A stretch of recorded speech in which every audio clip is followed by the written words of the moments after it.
A grizzly bear, one of the region's most formidable predators, was locked in a desperate struggle for its life. And the threat? Not some rival beast of the forest, but something entirely alien to this land. A massive python, coiled around the bear with lethal force. The rangers rushed to the scene, but it wasn't just the shocking sight before them that left them speechless. What truly took their breath away was what the grizzly did next. Right there, on a remote, sun-scorched stretch of road far from any den or safe haven, something extraordinary happened. In that life-or-death moment, pure survival instinct transformed into something deeper, something we rarely associate with the wild: loyalty, courage, and a wordless kind of love.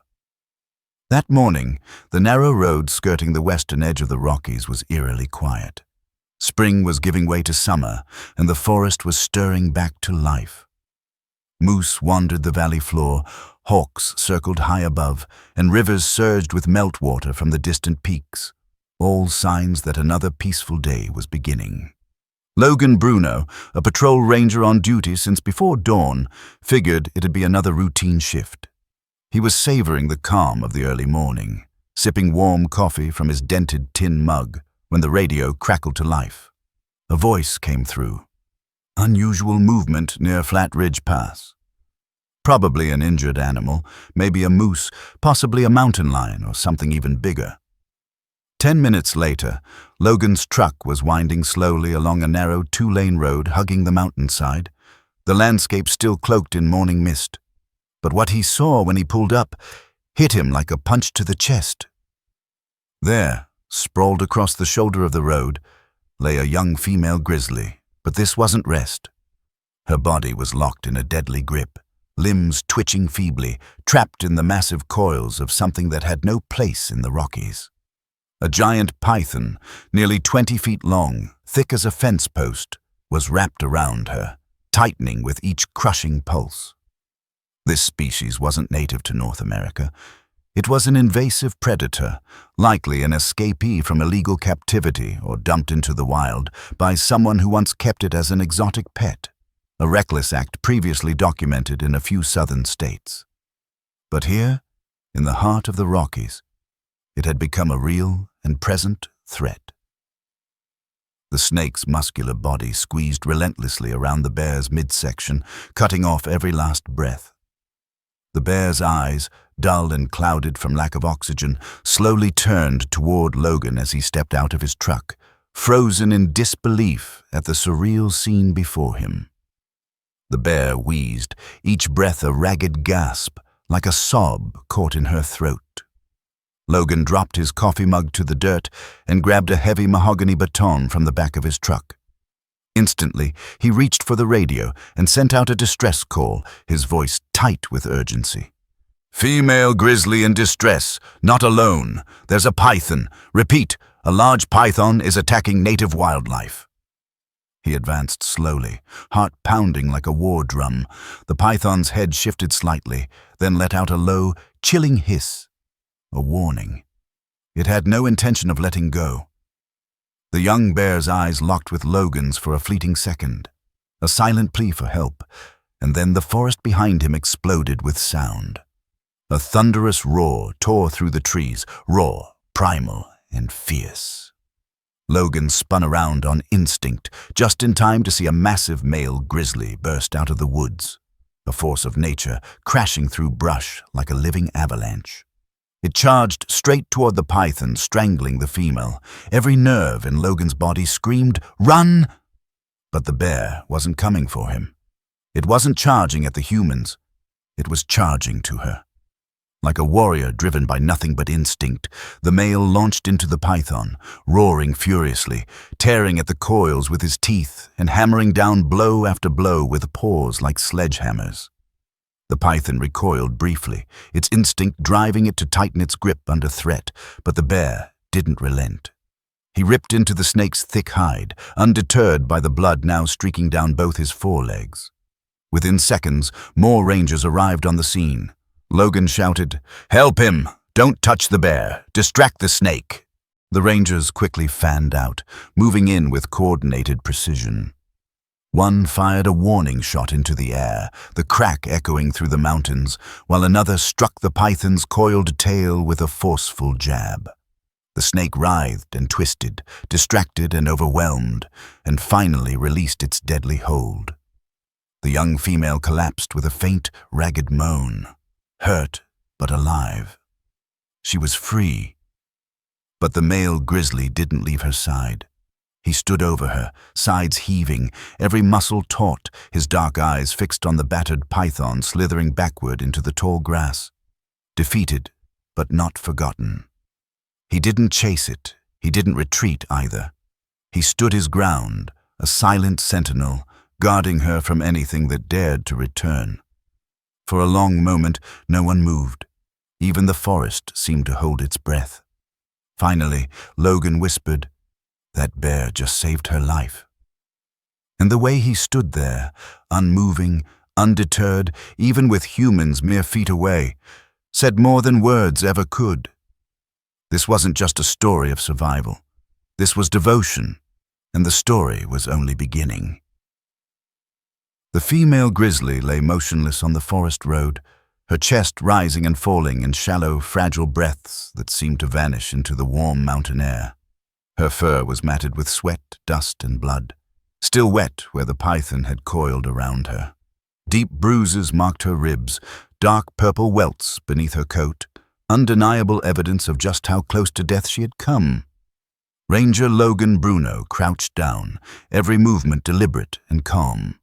Around him, 3 other rangers fanned out, speaking in hushed tones, their eyes darting between the bears and the tree line. But all their attention was drawn to the one towering figure still standing guard. He was larger than the female, his massive frame heaving with each breath. Blood stained his muzzle. Not his own, but the python's. His black eyes tracked every motion the rangers made. Not with aggression, but something sharper, protective, a silent warning not to come too close. "We have to help her," Ranger Samantha whispered. Logan nodded. "We just don't want to get mauled trying." He glanced again at the male. The big bear hadn't left her side since the attack ended. He circled her in tight, anxious loops, nudging her gently with his snout, letting out low, guttural rumbles. Ancient sounds that stirred something primal in every person watching. Then, something unexpected happened. The female let out a faint groan, and the male stepped back. Just 2 steps. No more. But it was enough. Enough to say, "I'll let you try, but I'm watching every move you make." Logan's heart skipped a beat. He raised one hand slowly, palm open. "Okay, girl," he whispered, like speaking to a wounded dog. "We're here to help."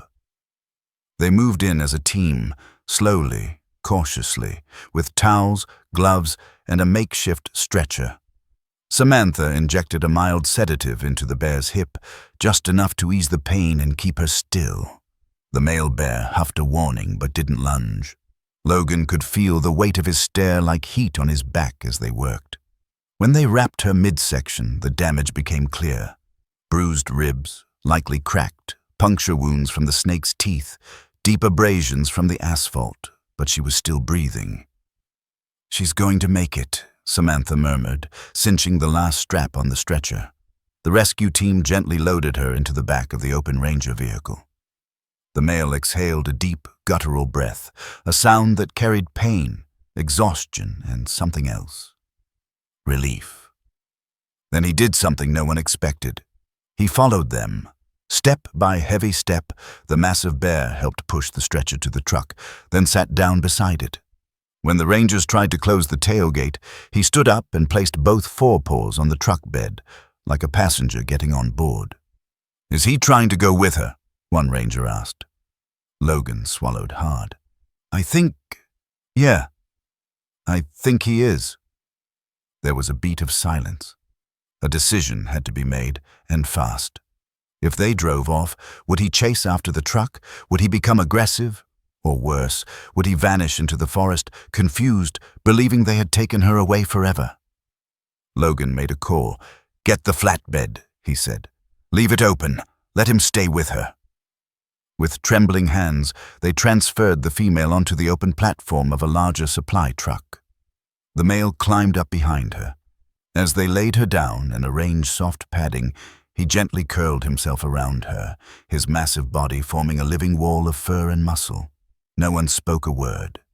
They drove in silence, every bump in the forest road rattling nerves and tugging at hearts. All the way to the Wildlife Rescue Center, the male bear never looked away. He didn't growl. He didn't pace. He didn't panic. He simply watched the rise and fall of her chest, and then paused.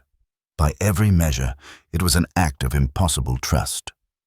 When they reached the gates of the wildlife clinic, the bond between the two bears spoke louder than anything else. But what happened next would stretch expectations even further.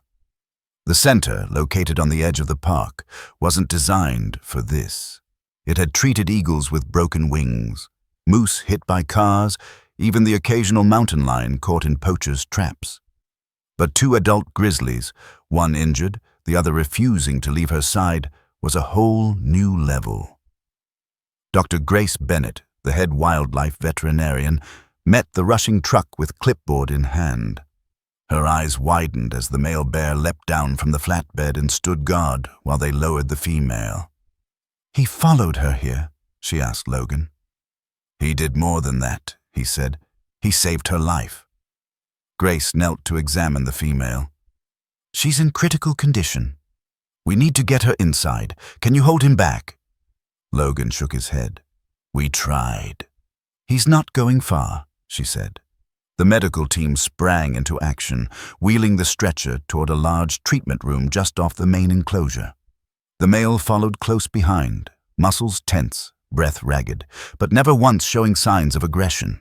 He kept his distance, just enough not to pose a threat, but never once looked away from her. Inside, the fluorescent lights buzzed overhead, and the steady beep-beep of a heart monitor filled the room as Dr. Hart moved quickly through the treatment area. The female had been sedated, hooked up to fluids, and connected to monitors. Bruised ribs, torn muscles, internal bleeding, but miraculously, her lungs were intact. There was hope. In the adjacent room, the team had prepped a temporary holding space, but the male refused to be separated.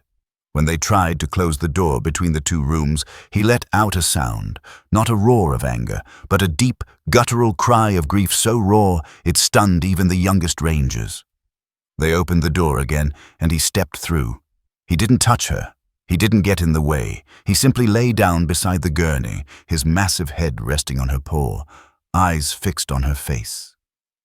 Grace stood in the doorway, her voice soft with awe. "I've never seen anything like this," she whispered. "It's like he knows she's not out of danger yet. And he's waiting." The rangers quietly stepped out. That night, the male never slept. Every time the machines beeped louder or her breathing grew uneven, he would rise and watch in silence. At 2 a.m., Grace returned to check her vitals. She braced herself for the possibility of a panicked bear, but he simply looked at her, calm, still. He didn't move as she adjusted the IV or smoothed out the blankets. Only when she gently touched Willow's paw did he lower his head again, as if to say, "I understand. You're helping." And that was enough. By sunrise, the team had given the bears names, unofficially, of course. The female, Willow. The male, Bruno. The names just felt right, like they belonged to a bond forged in something primal. At 6:15 a.m., Willow stirred. She whimpered softly, shifted a paw, blinked. Bruno rose instantly, alert, and when she lifted her head and looked into his eyes, something passed between them that no human in the room could explain. Bruno gave a soft snort. Willow blinked slowly in return. Then she laid her head back down. "She knows he's here," Grace said softly. "That's all she needs right now." They kept the room warm, quiet. No cages, no isolation. What they were witnessing wasn't just rare. It was sacred. Over the next 2 days, Willow grew stronger. Her breathing stabilized. Her wounds began to heal. Bruno never left her side. Sometimes he curled around her feet, sometimes he pressed against the wall, but he never touched the equipment, never growled at a staff member. Only once, when Willow whimpered in her sleep, did he rise and gently press his forehead to hers. Dr. Hart had seen decades of wildlife, but nothing like this. "It's beyond instinct," she told Logan one afternoon. "It's devotion," Logan nodded. "It's loyalty. It's love." And though no one said it aloud, everyone knew Bruno would wait as long as it took. By day 4, the story had started to spread beyond the walls of the wildlife center. A local journalist got wind of it through a park volunteer. Within hours, photos of Bruno curled beside Willow's recovery bed had gone viral. "Loyal grizzly refuses to leave injured mate's side," read one headline. "A grizzly love story touching thousands," declared another. While the world watched in awe and admiration, inside the center, things were growing more complicated. Willow was healing, slowly but steadily. The bruises on her ribs had faded from black to deep purple. She could now shift her weight, hold her head up longer, drink water without help. Bruno, ever vigilant, sat beside her with a tenderness that never failed to move the staff, but he was starting to change. He barely ate. He wouldn't leave the room, not even for the small outdoor enclosure the team had prepared. When they tried to coax him out, he growled, not with anger, but with fear. Fear that if he turned his back, even for a moment, she might be gone when he returned. "We're reaching a tipping point," Dr. Grace Bennett said during a morning meeting. "He's under incredible emotional strain. If he doesn't rest, doesn't eat, he may collapse before she recovers." The team was torn. They wanted to honor the extraordinary bond between these bears, but they also had to consider Bruno's health. He wasn't a pet. He was still wild. And no matter how touching his behavior was, there was no manual for handling a grieving wild animal in real time. Then, something happened that no one could have predicted. That afternoon, the lights flickered. A sudden storm, rare for that time of year, snapped a power line nearby. The building's backup generator kicked in, but not before a loud boom echoed through the facility. The lights dimmed. Monitors began to beep erratically. Willow jolted awake, eyes wide with panic. Bruno shot to his feet, letting out a thunderous roar. Tension filled the room like a rising tide. He began pacing. Low growls rumbled from his chest. When a nurse entered, he bared his teeth. A warning. For the first time since arriving at the center, Bruno seemed ready to defend, not just emotionally, but physically, as if the stress, the flickering lights, the storm raging outside had finally broken something inside him. Logan and Grace stepped in slowly, palms raised. "It's okay, Bruno," Grace said gently, as if speaking to a frightened child. "She's safe. We're still here." Bruno stood over Willow's bed, panting, his fur bristling, but he didn't attack, he didn't flee. Then Willow let out a soft, raspy sound, a low, gravelly hum. Not a growl, but something gentler. Bruno turned, their eyes locked, and whatever storm had risen within him, it passed. He lowered his head. The tension drained from the room like water after a flood. It had been 1 week since Willow was rescued from the python. Her wounds had begun to heal. She was eating again. She could stand now, wobbly at first, but growing stronger with every hour. And Bruno remained beside her, his body curled in quiet vigilance, his eyes always watching. But as her recovery progressed, an unspoken question began to surface, one no one wanted to ask: what happens next?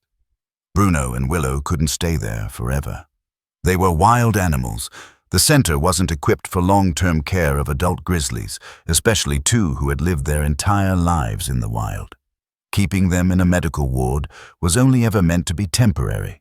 If they stayed too long, they might begin to lose the very instincts that kept them alive in nature. Dr. Grace Bennett called Logan and the rest of the team into a meeting room heavy with silence. She informed them that Willow was well enough to be moved to the rewilding habitat. "We've rehabilitated other bears there," Grace explained. Minimal human contact, 24/7 monitoring, access to forest, natural food sources.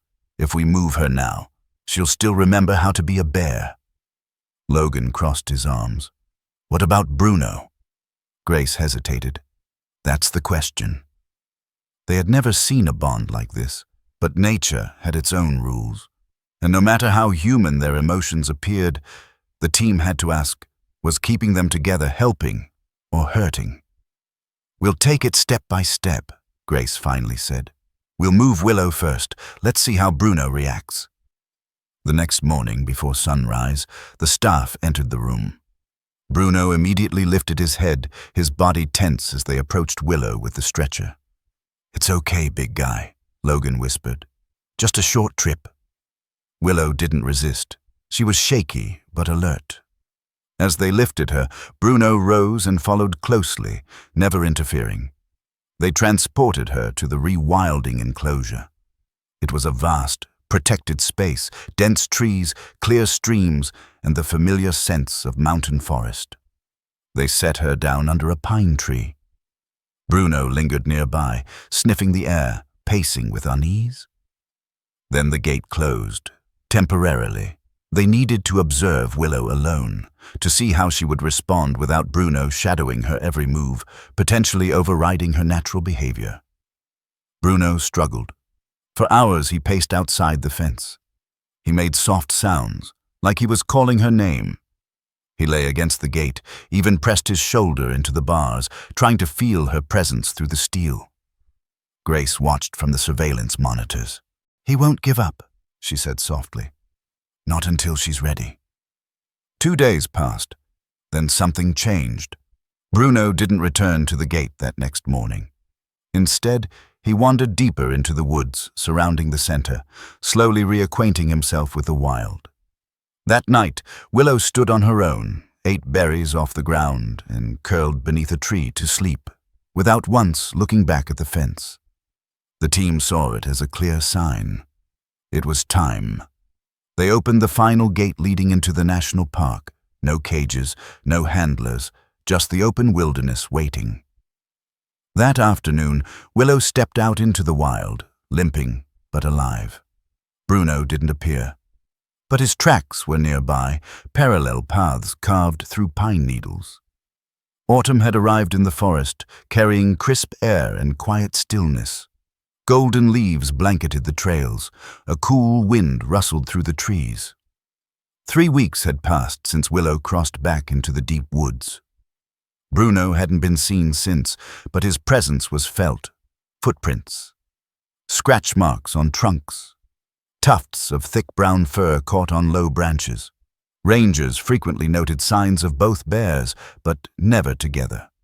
Willow's tracking collar sent weak signals, showing she had gone deep into the hills near the river basin. Bruno's signal was even fainter, but unmistakable. Always near, never overlapping, as if they were dancing at the edge of reunion. Emily Myers, one of the park's senior wildlife biologists, was the first to witness the moment it all changed. She was hiking through a quiet clearing, binoculars trained on a herd of deer, when she heard unmistakable heavy footfalls behind her. She froze, one hand on her bear spray. Then she saw him, Bruno, standing still atop a ridgeline, watching her, but unconcerned with her presence. His ears twitched toward the forest behind her. She turned.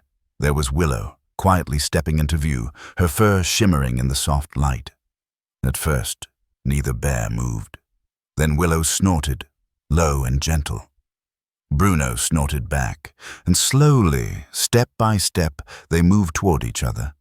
Emily didn't breathe, didn't speak, just watched as Bruno pressed his forehead to Willow's shoulder, not possessive, but like a guardian returning home. Emily called it in softly.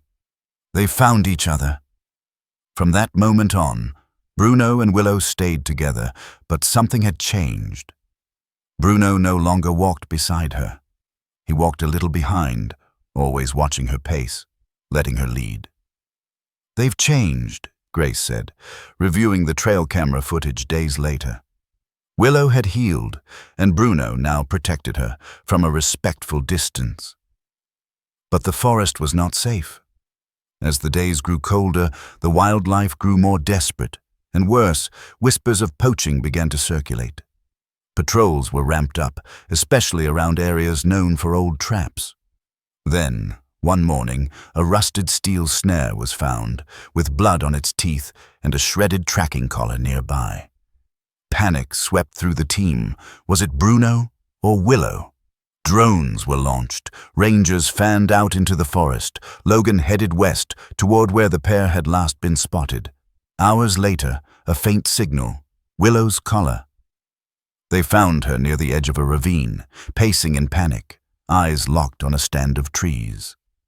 Logan followed her gaze, and then he heard it. A low, broken moan. Pushing through the underbrush, he found Bruno, collapsed on the ground, a steel trap clamped around his foreleg. Blood soaked the dirt beneath him. Logan's heart sank. Bruno tried to rise but stumbled, growling weakly. His eyes lifted, recognizing Logan, not with fear but pain. Behind him, Willow crept closer, close enough to guard him, but still leaving space. Logan dropped to his knees, called for help, and murmured softly. Bruno blinked, eyes wild and hurting, but not afraid. He recognized Logan. Willow hovered, pacing with restless worry. Logan knelt, whispering, "We're here now, buddy. Hold on." For the second time in his life, Bruno was in human hands, and once again, he chose to trust. The rescue was quiet. Only the rustle of leaves, the crunch of tires on dirt, and the unbearable weight of waiting filled the air. Bruno lay still in the ranger truck, sedated, a light blanket covering his massive form. Willow followed, from the ravine to the roadside, watching in silence before turning and disappearing into the trees as if entrusting them with something she could not do alone. At the wildlife center, the team worked in silence. Everyone understood. Bruno was no longer just a bear. He was the embodiment of a bond that defied instinct, something wild and yet deeply familiar. The steel trap had done serious damage, crushed muscle, torn ligaments, deep wounds. Grace stood over the operating table, hands trembling as she cleaned the injury. "I don't know if he'll ever walk again," she whispered. Logan met her eyes. "If anyone can recover, it's Bruno." The team worked tirelessly, rotating shifts to clean, stitch, and bandage the wounds. Bruno didn't resist. Even unconscious, his body seemed to trust them, somehow knowing they were trying to save him. When the anesthesia wore off, he groaned softly, then slowly lifted his head. Staff stepped back, breath held. Bruno blinked, scanned the room, and exhaled through his nose. No panic, no flinch. He simply laid back down. A week later, he took his first steps, wobbly, limping. But he wanted to walk. Willow had been kept close, in a separate enclosure. Bruno's wounds still couldn't be exposed to soil or rain, but every morning she was there, waiting by the fence. When Bruno was brought out for fresh air, Willow sat nearby, humming soft, low tones.